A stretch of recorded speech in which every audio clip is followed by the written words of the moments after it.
Welcome back to Say What with James and Lakesia. Say what? I am Lakesia. I'm James.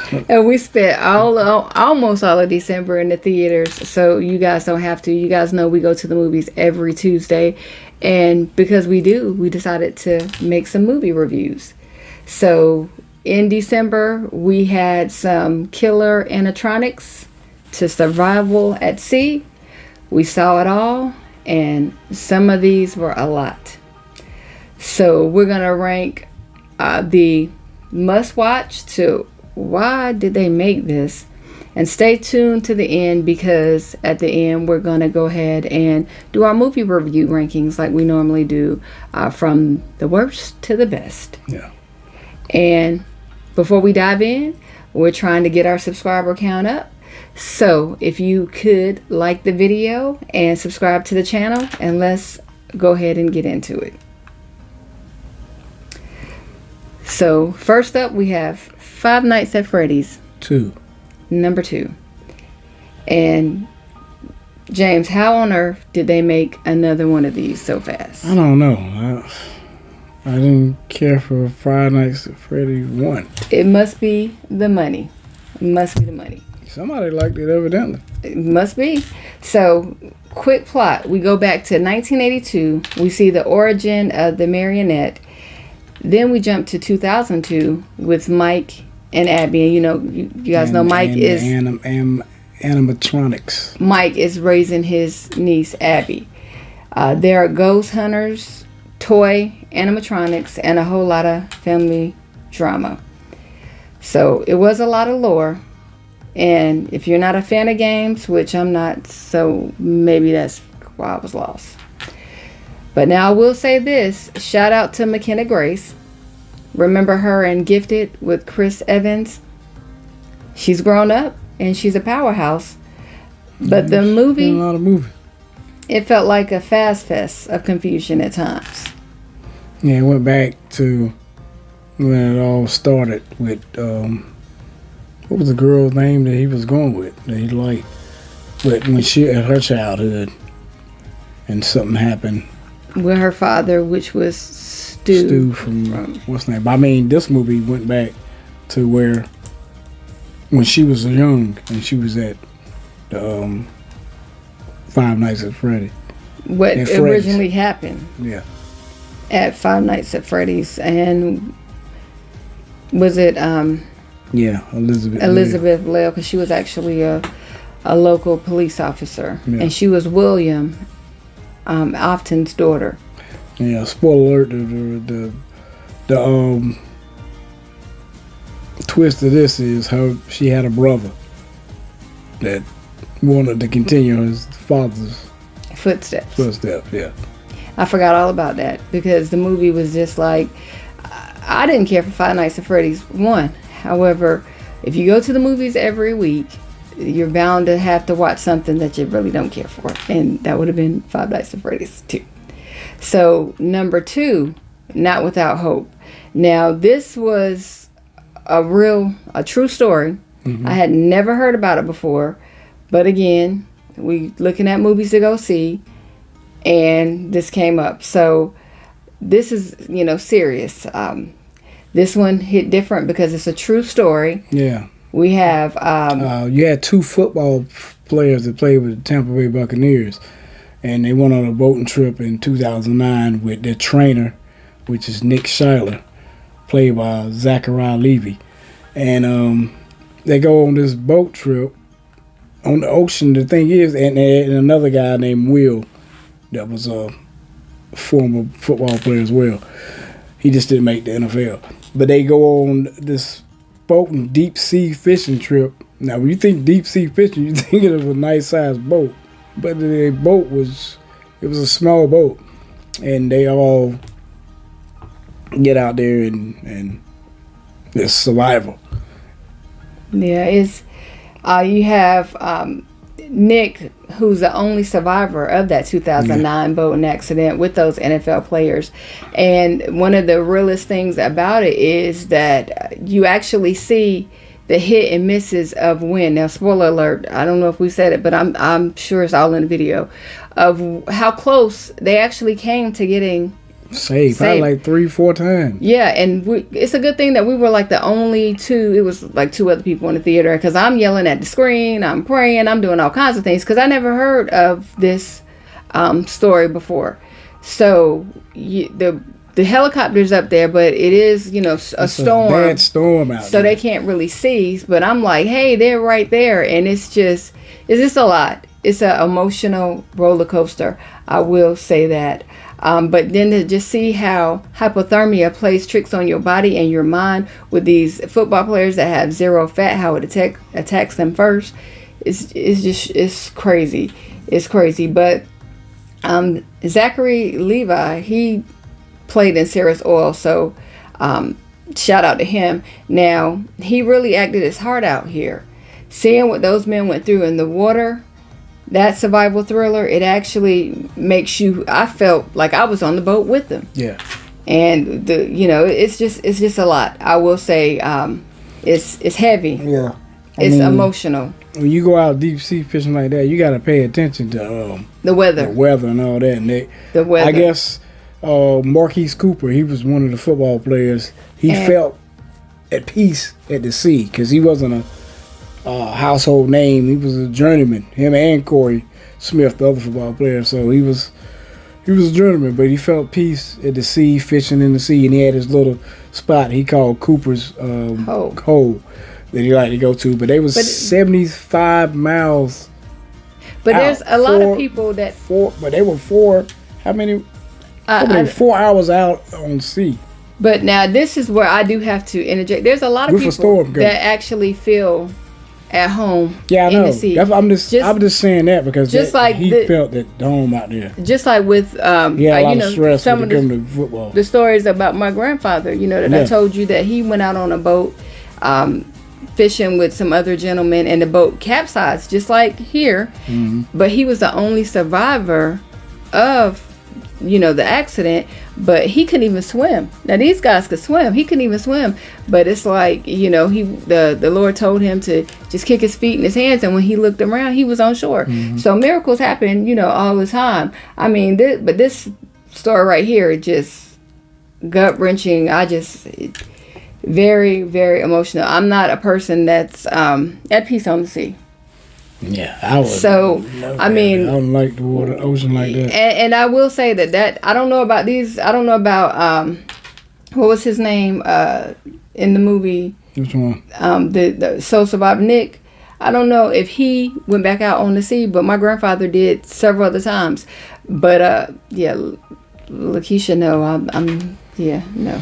Yeah, but this movie here, definitely a must watch. Yes, I definitely, movie. See, like most of the true story movies be real good. Have some tissues, because it's definitely a solid watch. So number 3. Now we only saw, even though there was 5 Tuesdays in December, we saw 4 movies because James had gotten off late one Tuesday. But we saw The Housemaid. Now this movie definitely has a mega twist. I know everybody is talking about this. First you didn't know who was crazy and who wasn't.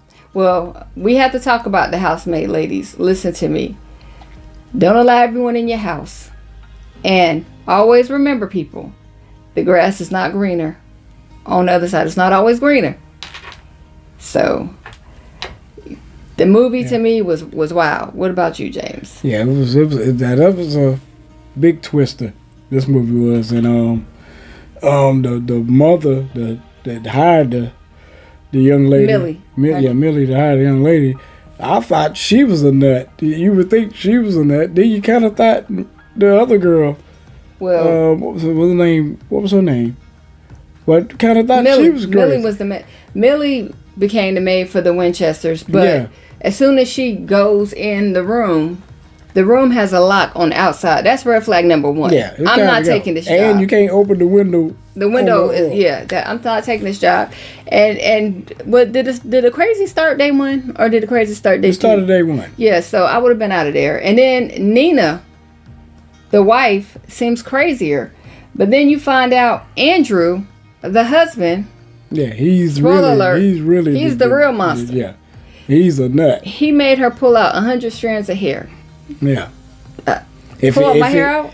If it didn't go his way, he would lock you in that room. He seemed like the perfect husband, perfect. So Millie's there, and she's getting, she's falling because she's falling for the husband. Because he seems Andrew. like he's on her side. Because not only because he seems like he's on her side, but because he seems like he has everything she wants. Yeah. The house, the money, everything that she wants. And well, she needed that job because she was on probation. Yeah, she was on probation for actually. She had got out early for some crime that she had committed. Murder, wasn't it? K-word, yeah. So, but, the ending where they team up, satisfying. And the cameo at the end, nut too.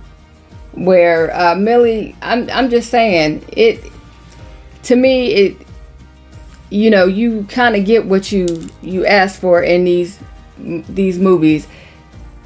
She had all the warning signs, and she still took the job. But I guess if you in a place of need, but still, she needed the money. She had to have I think a job. she just liked the status of living in that house too, and she was staying in the car, even. Yeah, so I mean, I've heard a lot of people talk about Housemaid, and there was some things, and James does not like what I say this that could have been left out. But hey, I wouldn't be me if I didn't say that. So that's just how we roll here. But definitely have to catch it. It was a good movie too. But number 4. Now I was waiting for this one, and I can say it did not disappoint. Ever since I saw the trailer for Anaconda. Now the first Anaconda I did not really care about. I'm telling you, but this one right here. What? Yeah, I didn't care for the first Anaconda. I did not like that at all. No, this really wasn't even Anaconda. It was a reboot. And it was funny. Four friends that was in the trying to be in the movie business, and they just wanted, loved Anaconda was their favorite movie, and they wanted to remake it. They go into the Amazon to film a low budget Anaconda reboot, only to find the real one. That was funny to me because the guys for Jack Black, y'all already know. Jack Black is just crazy. Dandy Newton. Then can we silence our cell phones, please? Just like in the movie. Dandy Newton, and who else was it? And Stephen Zahn. Now Stephen Zahn. Now I know we all age gracefully, but Stephen, he played the bro like a straight up alcoholic, but it was to me, it was funny. It was everything. It was funny. Did you silence your phone? Because you just, I'm sorry, he is texting in the middle of the movie review. But that was funny to me. When they went to the bank to get the loan. They felt like they needed, I think it was $100,000 or something. No, it was some million to make the movie. And they got 9,000. Something crazy like that. And your boy was happy. He was happy. Yes. And so it was. So Dandy Newton ended up having to pay help for out. everything. That's why they wanted her. Yeah. And then you had the snake handler. Yeah. Weirdo. And you had the young lady that had sold the bank, the boat that was on the boat. With them. And that was a twist in that too. Cause I thought she was, they was thugs after her, but come to find out she was running actually from the police. Yeah. So I mean, just crazy. But again, it did not disappoint. I was waiting for this movie, and I can say that I got everything I was waiting for. I was rolling. Yeah, he had everything, and he had a Ice Cube cameo. He did a cameo, and he was in for about 5 minutes. Yeah, and it was fun, high energy. The pyrotechnics at the end were classic because it was funny when they ran into the Sony crew, and they were doing the reboot, the Anaconda, because remember he told them, Paul Rudd told them that he actually had the rights to Anaconda. But he lied because he knew that they wouldn't come if he didn't have the rights. And so then when they saw Sony out there, they had the rights to Anaconda. And that's when it just started going downhill because they had lost. Well, they were wanting, Jack Black was wanting Paul Rudd to be too close for comfort with the snake, Yeah. and he ends up throwing the snake, and it right ends into up the propellers. getting done. So they wanted to go find another A real snake. anaconda, but they had Anna was the captain, and she's not who she's supposed to be, and they run into that real anaconda. Yeah, the real one. A huge one at that. That was killing people out there on the Amazon. Yeah, so it was so. But it was funny though when they made the movie, and they made the movie, and the people at Sony came and said they had to have Sent them a cease and desist letter. To destroy that movie. Yep. And Griff and Claire ended up two characters. That was Paul Rudd and Thandie Newton getting married. And the funny thing was, at the end, J-Lo, she came and did a cameo, and she said she liked the movie. She liked it, although there's nothing he could make off of it. But she wanted him to direct the next. Yeah, that was funny. So our December wrap up was definitely fun. So now we have to rate our movies. So coming in number 4, dead last for me was Five Nights at Freddy's 2. I mean, again, how did they even make a number 2? I'm still confused. All right, so that was definitely number 2 for me. So then number 3 would have had to been the Housemaid. Yeah, that was number 3 for me too. Yeah, it was a good movie though. But it was definitely number 3. And number 2 for me would have had to been Anaconda, because again, it was everything Anaconda that I thought it should have been. I can't say that too. One bad thing about it, because I laughed so hard off of that movie. I love that. And then number 1 would have to be Not Without Hope, because that was a great movie. If you have not seen that movie, you have to check it out. Great movie. Now, he doesn't like when I say this either, but it has some language in it. But it was still a great movie, a true story, worth watching, because we can never be without hope. And so with all that being said, December was a fun month, but starting in January, after we do our year ranking, we're going to go back to the individual movie reviews. And I know we said that before, but hey, we definitely are. So what we need you guys to do is let us know, did you see these movies? How would you have ranked them? Did you not like them? So guess what? We need some more subscribers. So we need you to tell somebody about this channel. Give us a like. Make sure you subscribe. It costs you nothing, but it helps our small channel, and we appreciate it. So we're trying to get more subscribers. We're going to get you some more reviews out. We're going to do the individual reviews like we used to. Get back to focusing on our channel and building it up. But we have more Say What moments coming in January. So for James and Lakesia, thank you so much for watching. Take care. Have a great evening.